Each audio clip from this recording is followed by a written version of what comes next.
Place the clasp in the appropriate position and use micro pulse arc mode.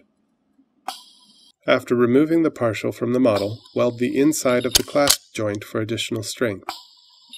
If the clasp joint has experienced any shrinkage during the welding process, it may be helpful to add fill wire to the joint.